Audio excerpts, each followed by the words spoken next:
ஓம் ஸ்ரீ மகாபெரிவா சரணம். மகாபெரிவா மகிமையில இன்னைக்கு ஒரு அருமையான அற்புதம் தான் சொல்லலான் இருக்கேன். ஒரு சமயம் பணக்காரர் ஒருத்தர் தன் குடும்பத்தோட மகாபெரிவாளை தரிசிக்க காஞ்சிபுரம் மடத்துக்கு வந்திருந்தார். இந்தியாவிலேருந்து அமெரிக்கா போய் அங்கேயே செட்டில் ஆனவர் அவர். வருஷத்துக்கு 2 தரமோ 3 தரமோ இந்தியாவுக்கு வந்துட்டு போவார். இதெல்லாம் அவர் பேசினதுலேருந்து தெரிஞ்சுது. அதுக்கப்புறம் அவர் பேசினது தான் விஷயம். பெரியவா, நான் வெளிநாட்டிலே இருந்துட்டாலும் நம்ம சாஸ்திர சம்பிரதாயத்தை எல்லாம் தவறாமல் அனுஷ்டிக்கிறேன். பெத்தவாளோட ஸ்ராத்த கர்மாவை அங்கேயே பண்ணிடுறேன். அதுக்கு தேவையான எல்லாத்தையும் இங்கேருந்து வரவழைச்சிடுறேன். ஒரு குறையும் வைக்கிறதில்ல. அதாவது தான் சாஸ்திர சம்பிரதாயத்தை மீறாமல் நடந்துக்கிறத கொஞ்சம் கர்வமாக சொல்லிட்டார் அந்த பணக்காரர். அவர் சொன்னதை கேட்டு பெரியவா மௌனமாக சிரித்தார். வந்தவரே தொடர்ந்து பேச ஆரம்பித்தார். பெரியவா, இதெல்லாம் நான் எதுக்கு சொல்கிறேன்னா, வெளிநாட்டுக்கு போயும் ஒருத்தன் இத்தனை ஸ்ரத்தையாக இருக்காங்கிறத தெரிஞ்சுட்டு மற்றவாளும் இதே மாதிரி எதையும் விடாமல் ஸ்ரத்தையாக பண்ணணும்னு தான். நீங்களே சொல்லுங்க, நான் நினைக்கிறது சரிதானே? சுயத்தம்பட்டம் அழிச்சுண்டு அவர் இப்படி பேசினது அங்கே இருந்த பலருக்கும் பிடிக்கலை. இருந்தாலும் மகாபெரிவா முன்னாடி அசூயை எதையும் காட்டிக்கக்கூடாதுன்னு எல்லாரும் பேசாமல் அமைதியாக இருந்தார். அவர் சொன்னதை எல்லாம் கேட்டுண்டார் மகாபெரிவா. ஸ்ராத்த சாமான்லாம் பெரும் செலவு பண்ணி இங்கேருந்து அங்கே வரவழைச்சிக்கிறதா சொன்னேன். சரி, பண்ணி வைக்க வைதிக பிராமணா வேணுமே, அது எப்படி? அமைதியாக கேட்டார் பெரியவா. அது ஒன்றும் பெரிய விஷயம் இல்லை பெரியவா. எங்கள் குடும்ப வாத்தியார் இங்கே ஒரு தரம் ஸ்ராத்தம் செஞ்சு வச்சப்போ சொன்ன மந்திரமெல்லாம் ரெக்கார்ட் பண்ணி வச்சுருக்கேன். அதை போட்டு கேட்டுண்டே செஞ்சு விட்றேன். இங்கே வந்து வாத்தியாரை வச்சுண்டு செஞ்சுட்டு போகிறதுக்கான நேரமும் செலவும் மிச்சம் பாருங்கோ அப்படின்னு சொன்னார் அந்த வந்த பணக்காரர். வாஸ்தவந்தான். ஆமாம், நீ எப்பெல்லாம் இந்தியாவுக்கு வருவ? மென்மையாக கேட்டா மகாபெரிவா. எத்தனை தரம் எப்போ வருவேன்னு சொல்ல முடியாது பெரியவா. எப்படியோ 2-3 தரம் பிஸ்னஸ் விஷயமாக வருவேன். அப்புறம் நவராத்திரிக்கு கண்டிப்பாக குடும்பத்தோடு வருவேன். ஏன்னா நம்ம பாரம்பரிய பழக்கத்தை விட முடியாது பாருங்கோ. சொன்னவர் மகாபெரிவா கேட்காமலே மேலும் சில விஷயத்தை சொன்னார். நான் பணத்தை லட்சியம் பண்ணுறதில்ல. எப்போவும் ஃபஸ்ட் கிளாஸில் தான் வருவேன். ஏன்னா சாதாரண கிளாஸில் வரவாள்லாம் மட்ட ரகமாக இருப்பா. பொறுமையாக கேட்டுருந்த மகாபெரிவா பேச ஆரம்பித்தார்.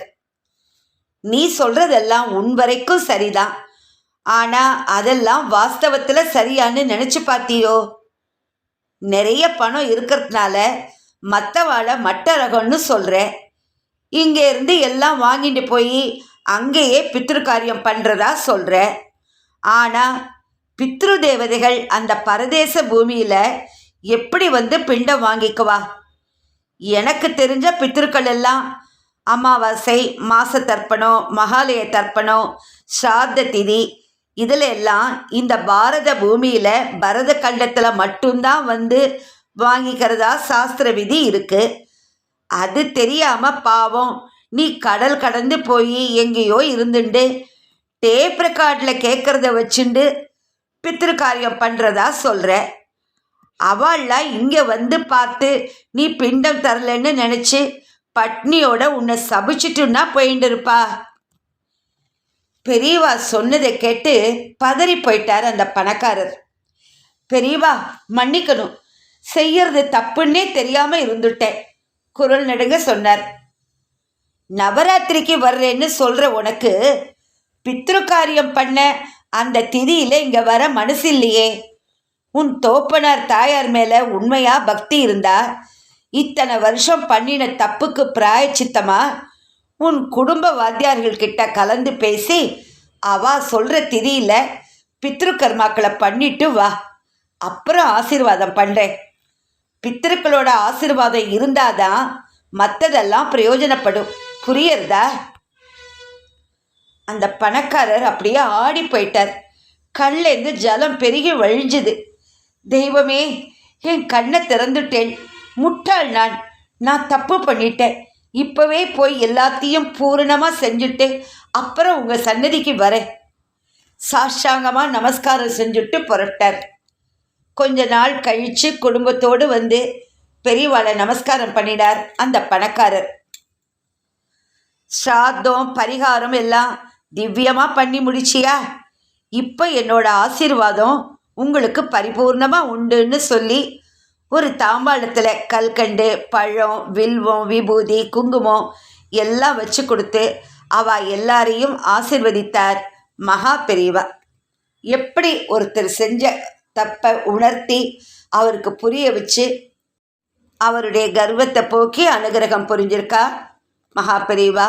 ரொம்ப ஒரு அருமையான அற்புதம். இதை தொடர்ந்து இன்னொரு அனுபவம் இப்போ சொல்லலான் இருக்கேன். பெற்றவர்கள் செய்த பாவம் பிள்ளைகளை போய் சேருமா? மகா பெரியவா கொடுத்த தெளிவான விளக்கம் இப்போ நம்ம பார்க்கலாம். ஒரு நாள் ஒரு கணவனும் மனைவியும் சேர்ந்து மகா பெரியவாளை தரிசனம் பண்ணுறதுக்காக மடத்துக்கு வந்திருந்தார். கணவன் மனைவி 2 பேர் முகத்திலையும் சோகம். இவர்களுடைய தீராத துன்பத்திற்கு தீர்வை தேடி நொந்து போய் மகா பெரியவாளை பார்ப்பதற்காக மடத்திற்கு வந்திருக்கா. யாரோ ஒரு பெரியவர் சொல்லியிருக்கார், உன்னுடைய கஷ்டம் தீரணும்னா நீ மகா பெரியவாளை ஒரு முறை மடத்திற்கு சென்று பார் அப்படின்னு.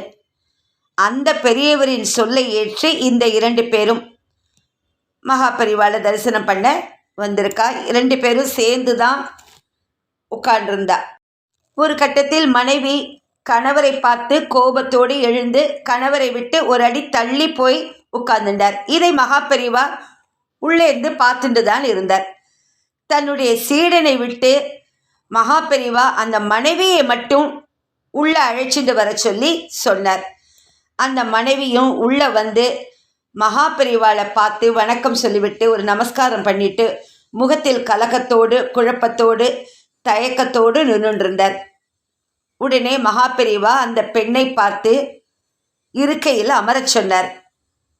உன்னுடைய மகன் பித்து பிடித்தது போல இருப்பதற்கு உன்னுடைய கணவன் வழி சொந்த பந்தங்கள் காரணம் கிடையாது. உன்னுடைய கணவரையோ உன் கணவரின் சொந்த பந்தங்களையும் நீ திட்டிக் கொண்டே சாபம் கொடுத்து கொண்டே இருப்பதன் மூலம் உன்னுடைய மகனுக்கு நிச்சயமாக உடல்நிலை சரியாக போவது கிடையாது. அடுத்தவர்களை எப்போதும் தூற்றிக்கொண்டே நிந்திப்பவர்களை அந்த அம்பாள் கூட நிச்சயம் மன்னிக்க மாட்டாள். உன் மகனுக்கு தானாக சரியாகிவிடும் என்றபடி அந்த பெண்மணியை பார்த்தவாறு மகா பெரியவா சொன்னதும் அந்த பெண்மணிக்கு ஒரே ஆச்சரியம். நாம் எதுவுமே சொல்லவில்லையே, நம் மனதிற்குள் இருப்பதை இந்த மகா பெரியவா அப்படியே சொல்கிறாரேன்னு நினைச்சு பிரமிச்சு போயிட்டா. கஷ்டமும் நஷ்டமும் அடுத்தவர்களால் நமக்கு வருவது கிடையாது. நாம் செய்த கர்ம வினையின் மூலமாகத்தான் நமக்கு நன்மைகளும் தீமைகளும் வருகின்றது. சில பேருக்கு பிறந்ததிலிருந்தே நன்மை நடக்கும், சில பேருக்கு சில காலம் கழித்து நன்மை நடக்கும், சில பேருக்கு கடைசி வரை நன்மை நடக்காமலேயே போய்விடும். அது அவரவருடைய கர்ம வினையால் நிர்ணயிக்கப்படுகின்றது. நீ தினமும் ஸ்லோகங்கள் சொல்லுவதும் சுவாமிக்கு பூஜை செய்வதும் பெருமைக்காக அல்ல, அது உன்னுடைய கொடுப்பினை. தினமும் வீட்டை சுத்தம் செய்து பூஜை செய்து வாசலில் கோலம் போட்டு விளக்கேற்றி வைப்பது மங்களகரத்திற்காக மட்டும்தான். இவை எல்லாவற்றையும் செய்துவிட்டு மனதில் அழுக்கோடு இருந்தால் உன்னுடைய கஷ்டங்கள் தீரப்போவது கிடையாது என்று சொல்லிவிட்டு அந்த பெண்மணிக்கு புரியும்படி சில விஷயங்களை சொல்லி முடித்தார் மகா பெரியவா.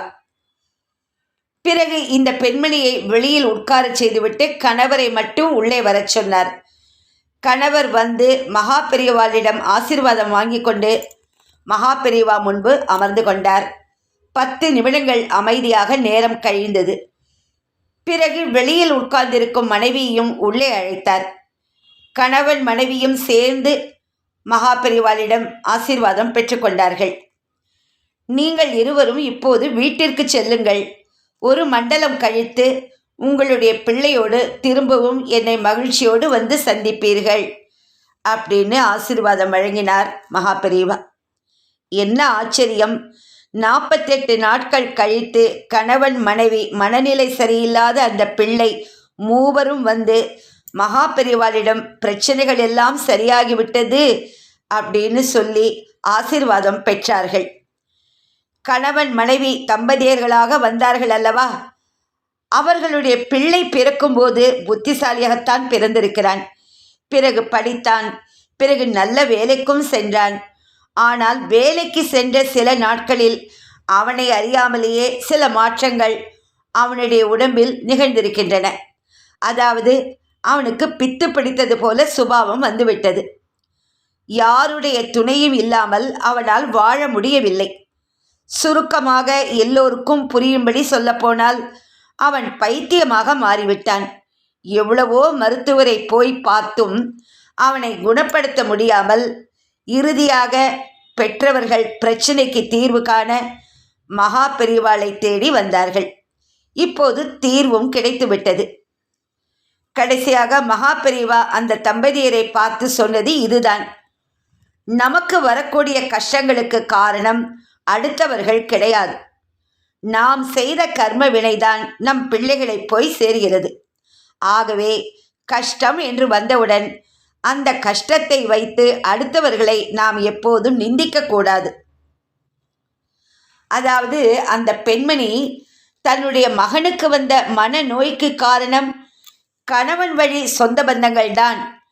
கணவன் வழி சொந்த பந்தத்தில் இருப்பவர்கள் எல்லாம் பித்து பிடித்தவர்கள் என்பதும் அந்த சுபாவம்தான் தன் மகனுக்கு ஒட்டி கொண்டது என்பது மனைவியின் கற்பனை. அதனால்தான் கணவரின் மீதும் அவளுடைய கோபத்தை திருப்பினால் அது தவறு என்பதை மகா பெரியவா அந்த பெண்மணிக்கு சரியான நேரத்தில் புரிய வைத்ததன் காரணமாக அந்த பெண்மணி தன் நிலை மறந்து செய்த தவறை உணர்ந்து திருத்திக் கொள்வாள். ஆக இதிலிருந்து, இந்த ஒரு அனுபவத்திலிருந்து, பெற்றவர்கள் செய்யக்கூடிய பாவமானது பிள்ளைகளை பாதிக்கும். பிரச்சனையே வந்தாலும் நாம் அடுத்தவர்களை குறை சொல்லாமல் நம் பிரச்சனைக்கு நாம் செய்த கர்மவினைதான் காரணம் என்று பிரச்சனைக்கு உண்டான தீர்வினை தேட வேண்டும். நிச்சயமாக நமக்கும் நல்ல வழி கிடைக்கும். ஹர ஹர சங்கர ஜெய ஜெய சங்கர, ஹர ஹர சங்கர ஜெய ஜெய சங்கர. ஓம் ஸ்ரீ மகாபெரிவா சரணம். நமஸ்காரம்.